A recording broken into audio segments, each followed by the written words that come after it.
Hello everyone, welcome to నానమ్మ వంటలు. ఈరోజు అమ్మ ఛానల్లో మనకి పాలకూర పప్పు ఎట్లా వేయాలో చూపిస్తుంది.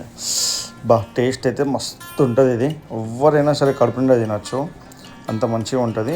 సో దీనికోసం ఫస్ట్ మనకు కావాల్సింది 200 గ్రాముల కందిపప్పు, 2 కట్టల పాలకూర, కొంచెం కొత్తిమీర, ఒక 10 మిరపకాయలు, ఒక 5-6 రెక్కల చింతపండు, ఒక టమాటా, ఒక ఎల్లిపాయ, ఒక 10 ముక్కలు, ఒక చిన్న ఉల్లిపాయ ముక్క, మళ్ళీ 2 రెక్కల కరివేపాకు, ఇంకా పసుపు, ఉప్పు, అల్లం వెల్లిపాయ పేస్ట్, కారం పొడి.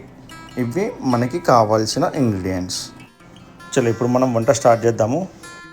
ఫస్ట్ అయితే కందిపప్పుని మంచిగా కడుక్కొని కుక్కర్లో వేసేసుకోవాలి. కుక్కర్లో వేసినాక అందులో పచ్చిమిరపకాయలు, కరివేపాకు, మనం కడిగి పెట్టుకుని కట్ చేసుకున్న పాలకూర, టమాటా, అందులోనే చింతపండు వేసేయాలి. దాంతోపాటు 1 టేబుల్ స్పూన్ పసుపు, 1 టేబుల్ స్పూన్ అల్లం వెల్లిపాయ పేస్ట్, 1/2 స్పూన్ కారం పొడి, 1 స్పూన్ ఆయిల్. ఇవి వేసేసి మనం మూత పెట్టేసేసుకొని కుక్కర్ మీద ఇక స్టవ్ ఆన్ చేసుకొని పెట్టేసేయాలి. దీన్ని అయితే 3 విజిల్స్ వచ్చే వరకు బాగా కుక్ చేసుకోవాలి. సిమ్లో పెట్టి కుక్ చేసుకుంటే మంచిగా ఉడుకుతుంది మెత్తగా. సో 3 విజిల్స్ వచ్చేసినాయి మనకి ఇప్పుడు. సో ఇప్పుడు ఓపెన్ చేసేసుకుందాము. చూడండి మంచిగా ఉడికింది పప్పు అయితే. ఇప్పుడు దీంట్లో ఒక 3 స్పూన్ల ఉప్పు అయితే వేసేసుకోవాలి. 3 స్పూన్లు ఉప్పు వేసుకొని దాన్ని మంచిగా పప్పు గుదితో రుబ్బుకోవాలి. మనం మరీ పప్పు చారు చేసుకునే అంత మెత్తగా అయితే రుబ్బుకునే అవసరం లేదు. దీన్ని ఎట్లా అంటే కొంచెం పప్పు ఉంటేనే మనకి తినడానికి మంచిగా ఉంటుంది. ఇప్పుడు కొంచెం రుబ్బుకోవడం అయిపోగానే కొన్ని నీళ్ళు యాడ్ చేసుకొని మంచిగా కలిపేసుకుందాం ఒకసారి. మొత్తం కలిపినాక ఇందులో మనం చించి పెట్టుకున్న కొత్తిమీర, అలాగే చిన్న ఉల్లిపాయ ముక్క ఉంది కదా సన్నగా తరుక్కొని, అది కూడా దాంట్లో వేసి యాడ్ చేసుకొని కలిపి మళ్ళీ ఒకసారి స్టవ్ మీద పెట్టాలి. పెట్టి మంచిగా ఒక పొంగు వచ్చేదాకా మసలనియాలి. దీన్ని సిమ్లో పెట్టి మసల పెట్టుకుందాం.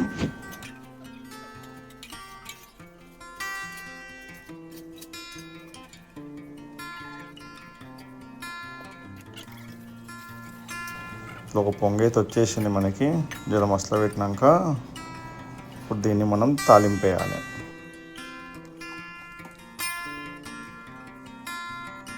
సో ఇట్లా మంచిగా మసలిన తర్వాత ఒకసారి కలిపేసుకొని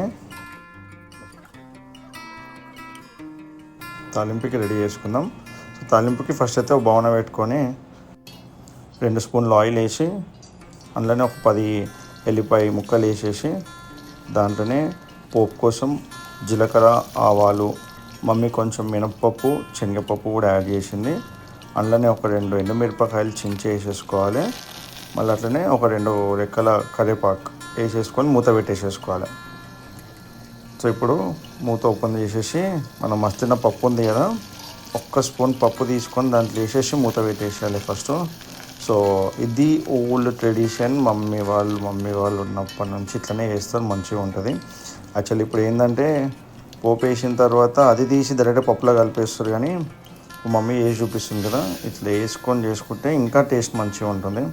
అది చేసేటప్పుడు స్మెల్ కూడా చాలా బాగా వస్తుంది. ఇప్పుడు మూత ఓపెన్ చేసేసుకొని మిగతా పప్పు ఏదైతే ఉంటుందో అది మొత్తం దీంట్లో యాడ్ చేసేసుకోవాలి. సో చూసారు కదా, పాలకూర పప్పు అయితే ఇప్పుడు రెడీ అయిపోయింది.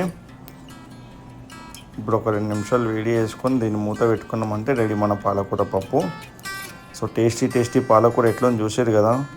సో మీకు నచ్చితే గిట్ట లైక్ చేసి, షేర్ చేసి, కమెంట్ చేయండి. నెక్స్ట్ వీడియోలో మళ్ళీ కలుద్దాం. ఒకసారి మమ్మీ కూడా టేస్ట్ చేసి చూపిస్తుంది. మమ్మీ ఏమంటే చూద్దాం ఇప్పుడైతే.